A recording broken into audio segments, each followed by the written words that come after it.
Bom dia a todos, bom dia a todas, bom dia para você que está nos assistindo pela Pop TV em Sobradinho e Porto Alegre. Sejam todos muito bem-vindos e bem-vindas a mais um ICL Mercado Investimentos. Hoje, terça-feira, dia 1º de abril, mas a gente não vai contar nenhuma mentira para vocês. A gente vai falar hoje sobre o índice dos gerentes de compras aqui no Brasil, que saiu agorinha às 10 da manhã, mas já deu tempo da gente analisar e trazer esses dados para discutir com vocês aí em casa. Mas a gente vai falar também dos Estados Unidos, porque como eu falei ontem, essa novela está muito longe de chegar ao fim e tem uma série de desdobramentos que ainda podem acontecer em relação às tarifas e essa ascendente guerra comercial que a gente vem acompanhando aí o desdobramento. E além disso, hoje é dia 1º de abril, dia que marcou o início aí da ditadura militar no Brasil e o meu lado historiadora não consegue deixar isso de lado. Então eu vou trazer uma reflexão, inclusive, de uma professora que participou aqui com a gente no passado e a gente vai falar com vocês sobre isso também, porque a economia na ditadura é uma coisa bem nebulosa, né? Muita gente gosta de falar que foi um período de milagre, de crescimento, e a gente sabe que não é bem assim. Então vamos falar desse assunto também com vocês. Mas antes de tudo isso, eu já vou buscar aqui a nossa agenda para contar para vocês o que já saiu, o que ainda tem para sair no dia de hoje, quais são os principais indicadores aí que estão norteando ou não o dia, né? Porque nem sempre tem um norte tão definido assim. Então vamos ver aqui o que já saiu e o que ainda temos ao longo do dia. 1h30 da manhã, na Austrália, teve decisão de política monetária. Já é decisão de política monetária na Austrália. 4h55 na Alemanha, 5 horas na zona do euro e 5h30 no Reino Unido, saíram os PMIs industriais. Então, os índices dos gerentes de compras industriais por lá já foram conhecidos, assim como o aqui do Brasil, que não está na agenda, mas a gente vai contar para vocês. Às 6 horas da manhã, na zona do euro, também saiu o CPI de março e o núcleo do CPI. Então a gente tem o índice de preços ao consumidor lá sendo conhecido e a taxa de desemprego da zona do euro também. Esses dois dados que acabaram saindo na zona do euro hoje foram bastante importantes para a movimentação das bolsas europeias de manhã. Então a gente já teve ali uma movimentação muito pautada nisso, por conta aí de isso já está refletindo, né? Tanto o desemprego como o CPI já estarem refletindo os cortes de juros que estão sendo tomados lá no Banco Central Europeu.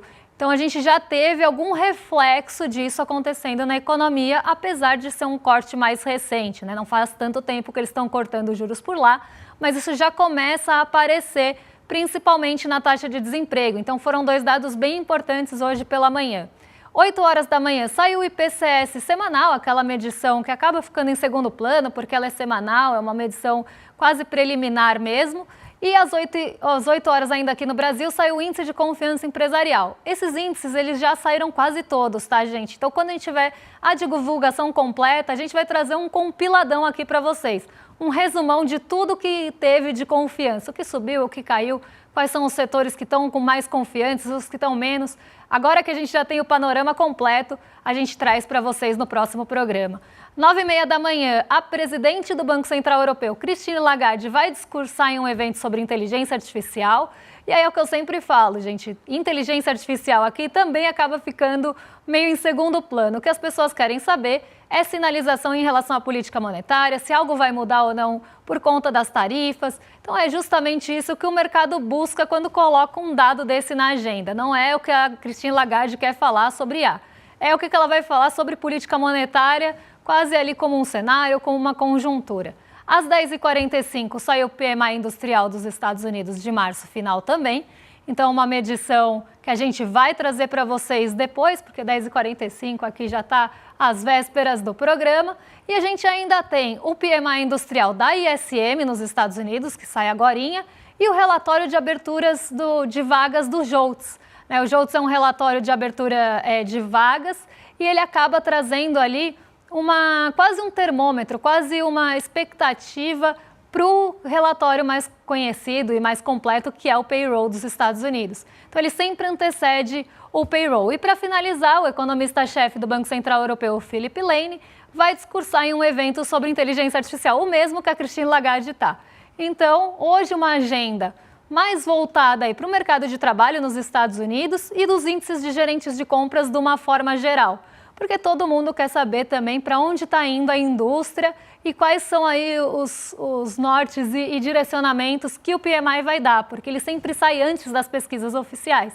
Então ele acaba trazendo para a gente realmente uma expectativa, uma projeção do que esperar da pesquisa oficial. Aqui no caso do Brasil, sempre sai antes da pesquisa mensal da indústria, por exemplo. Então a gente está olhando o PMI de março, e a indústria ainda está para trás, né? O relatório do IBGE ainda está olhando os meses anteriores. Como ele antecede esse relatório, né? Essa pesquisa, ele acaba já trazendo para a gente um cheirinho ali do que esperar da pesquisa mensal. Falando nele, vamos aproveitar então já para passar o PMI para vocês. Vamos ver como é que ficou o índice de gerentes de compras aqui no Brasil. A gente está olhando para o setor industrial, os outros dois ainda não saíram. E essa atividade aí dos gerentes de compras, ela recuou em março. A gente teve um momento muito bom do PMI, até ali, vocês estão vendo abril do ano passado, a gente bateu o pico do nosso índice dos gerentes de compras, ele atingiu 55,9 pontos. Depois disso, ele começou a entrar em declínio, foi o máximo mesmo que ele atingiu, depois ele chegou a 54 e desde então ele vem recuando. Só para vocês entenderem aqui, eu sempre faço essa explicação, porque pode ser a primeira vez que alguém está vendo um gráfico como esse ou tendo contato com o PMI, com o índice dos gerentes de compras. Como ele funciona? A gente tem esse limiar aqui, que é essa linha de 50 que está destacada no gráfico. Essa linha de 50, ela divide o terreno da contração e o terreno da expansão. Se o PMI, o índice dos gerentes de compras, como vocês preferirem, tá? PMI é o nome em inglês porque ele é feito pela S&P Global. A tradução dele é esse palavrão aqui, índice dos gerentes de compras, da atividade dos gerentes de compras no Brasil do setor industrial. A gente chama de PMI porque é mais curtinho, então vamos assim. O PMI, se ele fica acima de 50, ele está mostrando que o setor está expandindo. Só que ele pode estar expandindo num ritmo mais rápido ou num ritmo mais lento em relação aos outros meses. O que isso quer dizer? Ele está crescendo, mas ele não está crescendo de forma acelerada, ele pode estar crescendo numa velocidade um pouco menor. E quando ele está abaixo de 50 ou quando ele toca a linha de 50, se ele tocar a linha de 50, ele não está nem contraindo nem expandindo. Ele andou de lado, não teve movimentação. Se ficar abaixo de 50 esse índice, isso quer dizer que aquela atividade econômica está contraindo. Ela teve uma contração, ela reduziu, ela retraiu em relação ao mês anterior ou em relação ao período anterior, e isso mostra que pode também estar tendo uma aceleração nessa contração, ela pode estar aprofundando a retração, como ela pode estar voltando a se aproximar do limiar de 50 para passar para a expansão. Então essa retração, ela está sendo um pouco mais lenta ali, já está começando a ter uma possível atividade em expansão. Então é assim que a gente lê esse gráfico, eu acho importante a gente entender como funciona a leitura do PMI. Agora vamos para a leitura em si. O PMI ele sai de 53 pontos no mês passado, foi até um mês bom para o PMI, que vinha numa decrescente ali, 53,2, 52,9, 52,3, chegou a tocar 50, ficou ali em 50,4, quase adentrando no terreno da contração, e depois ele se recupera um pouquinho, vai lá dar um respiro para 50,7 em janeiro. Em fevereiro, o nosso índice de gerente de compras da indústria sobe de novo, sobe para 53 pontos. Então ele se afasta do terreno ali que é o neutro, né, nem de contração nem de expansão, fica também mais afastado do terreno da contração e tem uma aceleração na expansão. Então isso mostra para a gente, né, como a gente leria isso. Quando vier a pesquisa mensal da indústria de fevereiro, ela pode apontar para um crescimento maior da indústria. Então, uma indústria em crescimento e um crescimento maior do que se viu no mês anterior. Só que aí em março, que é o último PMI que saiu hoje, ele volta para 51,8. Então, mostra uma indústria ainda expandindo sim, ela está no terreno da expansão, ela está ali caminhando para crescer, ela está crescendo, só que ela não está crescendo na mesma magnitude que ela cresceu em fevereiro. Então, ela continua, sim, expandindo, mas pode ser um crescimento um pouco menor.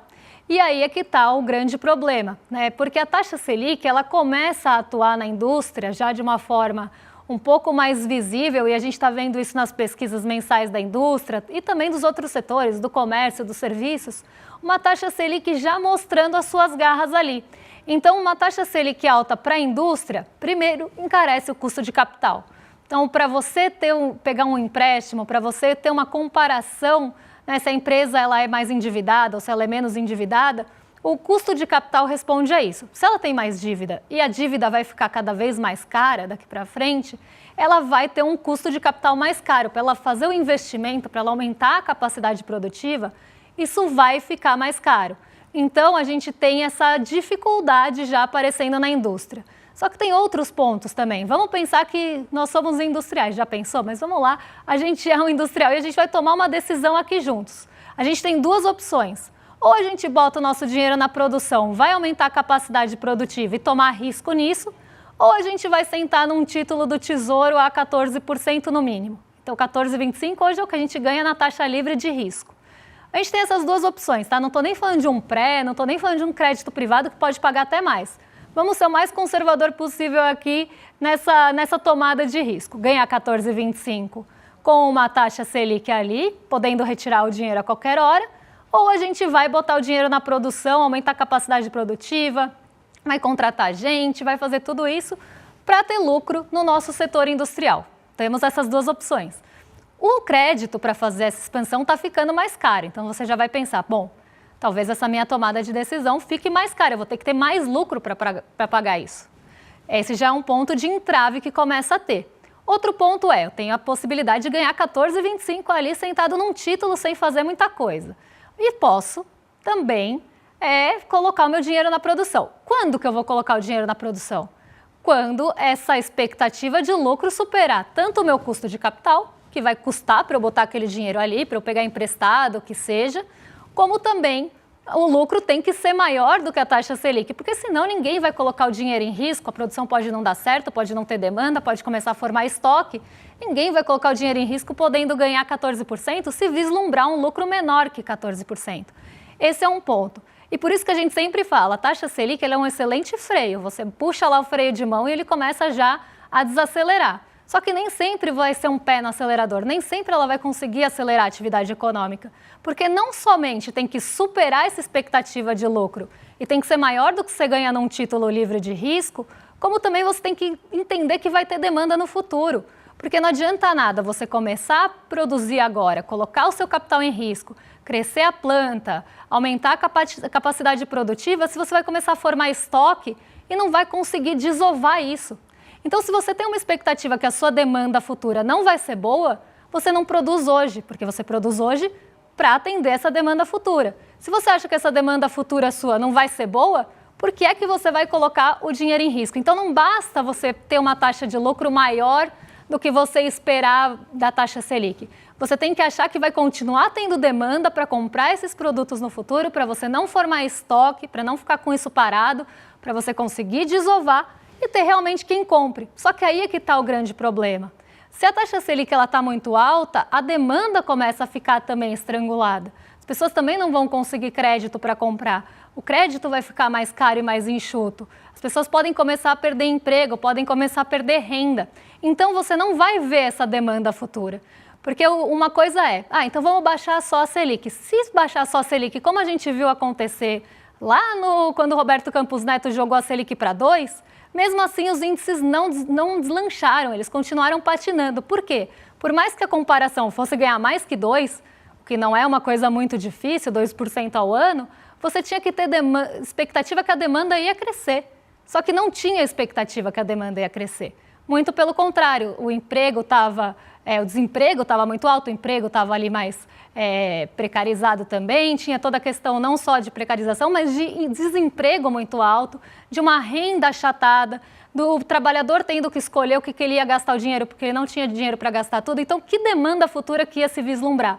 Por mais que a Selic tivesse a 2%, você não tem demanda, não tem expectativa que vai ter demanda para comprar aquilo. Então, por mais que você tenha, aí poderia ser um pé no acelerador, só que não foi. E não foi por quê? justamente porque as duas coisas têm que andar juntas. Então a gente tem um cenário muito difícil agora, porque a gente tem uma comparação de taxa de lucro muito alta e uma expectativa de demanda que deve começar a ficar mais prejudicada a partir dessa Selic mais alta também. Então esse é o primeiro desafio que a indústria e os outros setores começam a enfrentar. Só que não é só isso. A gente tem também a questão da importação tá cara por conta do dólar, ainda está elevado. Ah, Débora, mas ele caiu. Caiu, pelo menos agora no curto prazo ele está um pouco menor, só que tem que ter a segurança que ele vai continuar nesse patamar. E os insumos da indústria, eles são importados. As máquinas da indústria normalmente também são. Então, você tem um outro ponto ali encarecendo a produção, não é só a Selic. O dólar também tem seu papel aí de encarecer essa produção. E, além disso, a gente tem ali todas as outras questões envolvendo a inflação e tudo mais. Apesar que a inflação dos bens industriais foi aí bem baixa no IGPM, né? Não teve inflação dos bens industriais, inclusive eles aliviaram os preços ao produtor, e a gente tem essa queda justamente puxada por esse arrefecimento do dólar. A grande questão é, esse dólar ele precisa se manter num patamar mais baixo para que isso continue sendo viável. E a gente tem um entrave enorme, que a gente vai contar daqui a pouquinho também para vocês, que é Donald Trump e a sua instabilidade, a bomba relógio laranjona que a gente tem ali nos Estados Unidos, que muda de ideia, mais volátil que Bitcoin. Então, um dia ele está pensando uma coisa, à tarde ele está pensando outra, amanhã ele vai pensar outra, e aí ele tira tarifa, põe tarifa, mexe com toda a perspectiva macroeconômica, ninguém consegue tomar decisão nesse cenário, e o dólar como fica que depende disso. Então, tem uma série de instabilidades, uma série ali de incertezas que vão começar a ser desafios tanto para a indústria quanto para os outros setores. Não vai me espantar nada se daqui a pouco sair o PMI dos serviços, o PMI composto, as pesquisas mensais já refletindo isso. Então, são desafios que estão postos aí para a gente e que vai ser muito difícil e com um fator doméstico que é uma causa da gente mesmo, que é a taxa Selic nessas alturas e que acabam inviabilizando uma série de outros projetos aqui para o nosso Brasil. Então, a gente tem esse desafio posto e vai ser muito difícil. Se a Selic subir cada vez mais, esse desafio também cresce. Claro que pode dar uma segurada ali no dólar, mas a taxa de lucro e a expectativa de demanda, elas vão sempre pesar mais. Agora a gente vai mudar completamente de assunto, porque hoje, dia 1º de abril, a gente tem aí, né, a data que marcou o início da ditadura aqui no Brasil em 64, então 61 anos dessa marca dolorosa que ficou aqui no nosso país. E eu separei um trechinho, o programa é do ano passado, tá, gente? A gente entrevistou a professora Cláudia Plens aqui, ela é professora da Unifesp, ela é uma professora que trabalha com memória, que trabalha com patrimônio, que trabalha com escavação. Então, é uma professora que ela tem muita sua ligação nos direitos humanos e ela sempre trabalhou com assuntos ligados à ditadura. Ela deu uma entrevista aqui para a gente no ano passado, falando sobre os desafios de trabalhar a memória no Brasil e como isso ainda impacta nas decisões e em todo o nosso cenário brasileiro hoje. E apesar de ser do ano passado, poderia ter sido ontem essa entrevista, porque tudo que ela fala ali ainda está posto. Então, eu vou colocar aqui um trechinho para vocês e daqui a pouco eu volto para comentar. É uma pergunta importante, né? Porque essa continuidade que a gente ouve no Brasil de não querer tocar profundamente, né, ou remoer, né, profundamente o assunto do regime militar e suas consequências, ela reflete uma tensão persistente dentro da sociedade sobre como a gente lida com os períodos difíceis da nossa história. É uma aversão, né, ao confronto direto com o passado, que não é uma questão exclusiva do Brasil, mas no nosso contexto ela evidencia questões específicas sobre memória, justiça, identidade nacional, que permanecem pouco resolvidas, né? Então, a gente tem que entender isso, assim, primeiro, né, porque é fundamental considerar o contexto de transição do Brasil da ditadura para a democracia, que foi marcada por uma abordagem de esquecimento em nome de uma conciliação nacional. Ao contrário de outros países que experimentaram regimes autoritários também, né, como a Argentina, o Chile, o Brasil optou por uma política de anistia ampla, que acabou não promovendo um processo efetivo, né, de responsabilização pelas violações de direitos humanos. E esse esquecimento oficial dificultou essa abertura de um espaço público para o debate e a reflexão crítica sobre essas feridas que foram deixadas pelo regime. Então, eu penso que as narrativas em torno desse milagre econômico, do suposto progresso alcançado no regime militar, têm sido instrumentalizado, né, por grupos políticos que buscam legitimar uma visão de história que minimiza ou mesmo nega as atrocidades cometidas. Então, é uma disputa de narrativa, né, que polariza a sociedade, e essas memórias e interpretações são conflitantes, né? Então, a gente tem um problema na sociedade por essas divergências todas. Então, é uma questão que também se enraiza na complexidade de lidar com essa memória e o trauma coletivo, né? Tocar nessas feridas é visto por muitos segmentos como uma ameaça à estabilidade e à unidade nacional, e revela um profundo desconforto em confrontar aspectos da identidade nacional construídos sobre fundamentos bastante questionáveis. Então, eu penso também que essa situação é um indicativo da necessidade, né, que a gente tem de promover urgentemente ainda um diálogo mais abrangente, inclusivo, sobre nosso passado. Então, para avançar, o Brasil precisa ainda investir em educação, políticas públicas e projetos de memória, museus, comissões da verdade mais abrangentes, como a possibilidade de termos uma Comissão Nacional Indígena da Verdade, que são passos importantes para superar essa continuidade de silêncio. Só assim a gente pode garantir que as lições do passado sejam aprendidas. Então, como pesquisadora, eu venho desenvolvendo 2 projetos arqueológicos, né, visando esse enfrentamento desse passado. Então, o primeiro é relativo a um caso de 2 grupos indígenas Chavante no Mato Grosso, que durante a ditadura e sob a responsabilidade do Estado brasileiro, culminou com a morte de mais de 80 pessoas em apenas 2 dias e que foram enterradas em uma vala comum. O outro projeto é um pouco mais, né, estava na mídia, eu coordeno com 2 colegas da Unicamp e da UFMG, e que teve uma origem no grupo de trabalho do DOI-CODE, que é justamente a pesquisa do maior centro de repressão do Brasil, no DOI-CODE. Então, assim, o que a gente viu durante essas pesquisas que a gente vem desenvolvendo é que a parcela significativa dessa sociedade tem silenciado fatos do passado, mas não esquecido esses traumas dessa época. E assim que tocamos nesses assuntos, a gente traz vestígios materiais que atestam, né, as atrocidades desse período, e quando eles entram em contato com essa materialidade, eles se sentem acreditados, acolhidos, e eles gostam, né, de contar as histórias, às vezes até pela primeira vez. Então, iniciando um processo de tentativa de compreensão do que aconteceu. Mas é necessário mais do que isso, é necessário que o Estado se envolva e que a sociedade como um todo discuta, debata, acolha essas histórias, para que a gente possa iniciar um processo de cura desse passado e pensar em políticas públicas para o futuro. Então a gente tem um longo caminho pela frente e não se trata de remoer o passado, mas enfrentar ele, né? E aí acho que a professora, ela falou uma frase essencial aí no final, não é remoer, é enfrentar esse passado que, por uma decisão lá na redemocratização, foi escolhido aí passar, né, jogar para debaixo dos panos, não falar sobre isso, né, não trabalhar a memória. Eu, por mim, estava até falando lá fora, por mim, estátua de ditador e de bandeirante viraria o Stroessner esmagado, entendeu? É para deixar esmagado mesmo, para mostrar o que aquela pessoa representou e o que ela representa a partir de agora, né? Não tem que ficar enaltecendo com o nome de rodovia, com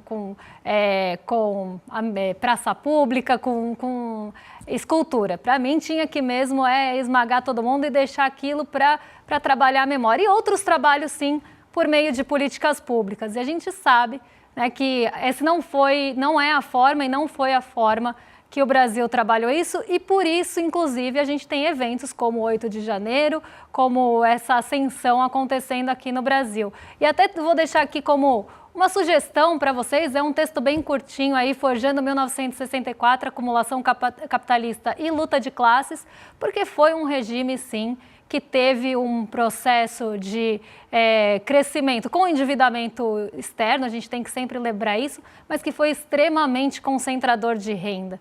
Então, a gente precisa também falar sobre isso para quebrar esses mitos de milagre econômico que surgiram também nessa época de ditadura em relação ao crescimento aqui do país. Mas é preciso muito dar um jeito ainda, meu amigo, é preciso falar sobre isso e a gente tem um longo trabalho pela frente em trabalhar com a memória aqui no Brasil, que quanto mais distante vai ficando, mais fácil de se relativizar é.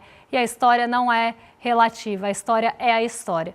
Então a gente precisa, sim, contar essa história, contar a história de outros povos também que não conseguiram contar a época. É preciso falar sobre isso e é preciso ter esse peito mesmo, né? Tem que enfrentar e falar sobre esses assuntos que muitas vezes ninguém quer mexer no vespeiro. Mas a gente precisa, sim, tocar nesse ponto. E agora eu vou passar lá para os Estados Unidos rapidinho, porque a novela, como eu falei ontem, está longe de terminar. Cada dia tem uma notícia nova e as tarifas de Trump aí estão causando um rebuliço nos mercados financeiros e na geopolítica global. Ele vem chamando os países para essa negociação de forma desigual. Então ele coloca ali uma tarifa e ele chama, né, quando abre o país para conversar, ele já parte de um ponto de desigualdade nessa geopolítica para tentar colocar ali seus termos para serem atendidos. E isso está causando muito desconforto entre os países e trazendo cada vez mais a possibilidade da gente ter não só uma guerra comercial, mas começar a ter outros desdobramentos disso. Então, a gente precisa entender, né, como é que isso está acontecendo nessa geopolítica. Eu vou ter pouquíssimo tempo aqui, então eu só vou passar um gráfico para vocês e amanhã eu prometo que eu volto nesse assunto. Porque o que a gente mais tem em relação ao governo Trump e à política tarifária é a incerteza e a nebulosidade que isso causa. Porque num ambiente de incerteza, ninguém quer tomar decisão, porque ninguém sabe o que vai ser amanhã. Então aqui a gente vê a dependência dos Estados Unidos em relação às importações, no caso. Ali no cinzinha, não sei se dá para ver, eu acho que vocês estão vendo melhor que eu. É a década de 29 e 30, tá? Então quando teve a Grande Depressão, que teve um aumento também de tarifas naquele momento, né, que é a era Smoot-Hawley aqui. E depois a gente tem, né, o crescimento da dependência dos Estados Unidos em relação às importações. Então, hoje a gente tem muito mais, os Estados Unidos, na verdade, tem mais dependência das importações do que tinha no passado. E no passado já causou ali um grande estrago. Mas mais que isso, eu queria mostrar para vocês como é que estão as incertezas em relação às políticas comerciais e política de forma geral, né? Como isso está aumentando. Os dois gráficos são da Bloomberg, são índices da Bloomberg. E aqui a gente vê o índice Bloomberg Economics aqui de incerteza política comercial chegando à máxima histórica no governo Trump. Então ele ganha a eleição mais ou menos aqui, ó, e vocês veem que só é ascendente desde que ele tomou ali posse. Tivemos outros picos ali quando ele assinou um acordo com a China, quando o Biden aqui assumiu, quando os Estados Unidos investigaram ali aquela coisa de você ter a China e as suas políticas de comércio serem justas ou não. Mas olha como cresce aqui a incerteza no final do gráfico. Ela vem realmente aqui subindo muito e atingindo cada vez novas máximas, né? Então vai subindo aqui cada vez mais. E é justamente isso que eu queria falar. É esse ambiente de incerteza. É esse ambiente de nebulosidade, um ambiente que até o dirigente do Fed falou, é melhor encostar e acender o pisca-alerta, porque a gente não consegue ver nada à frente, que vem causando toda essa movimentação geopolítica. Amanhã eu começo o programa com isso, porque tinha um outro gráfico bem interessante que eu queria mostrar para vocês, mas não vai dar tempo. Então a gente volta nesse assunto e, como eu falei, amanhã é capaz de eu ter um novo, e amanhã é o dia que o Trump chamou de Dia da Libertação, né, que é o dia que as tarifas recíprocas podem ser anunciadas, que vai ser o dia que ele vai realmente tomar algumas decisões em relação às tarifas e algumas novas vão entrar em vigor. Então a gente vai voltar nesse assunto, porque é um assunto que está mexendo com o Brasil e com o mundo todo, e aí eu prometo para vocês, eu cumpro a dívida e trago os outros assuntos para a gente falar. E agora, né, eu vou passar já para o rolê ICL, mas antes, não deixem de se inscrever aqui no iclmercado.com.br para assistir a aula do Psicologia do Esporte e Ciência da Superação. Tá? Então foi uma aula incrível, um evento muito interessante que as pessoas não conseguiram assistir, querem ou reassistir ou querem assistir pela primeira vez. Então, para você garantir o acesso, se inscreve aqui em iclmercado.com.br ou aponta o QR Code aqui no cantinho da tela, aqui, né, na verdade, eu tô perdida porque tá espelhado, gente, assim saúde. Mas vocês apontam o QR Code aqui na tela e também entra no link que funciona. E agora sim eu vou passar para o Rolê ICL, porque rolezeiros já devem estar ansiosos para encontrar o William Deluca e o Guiano Noblar. Então não vou mais atrasar esse encontro, vocês estão em mais que excelente companhia agora com os nossos vizinhos de cima e eu volto amanhã para trazer aí os novos desdobramentos dessa novela e outros assuntos que vão mexer com a nossa bolsa, com o seu bolso e com a nossa economia de forma geral. Um beijão para vocês e até amanhã, pessoal.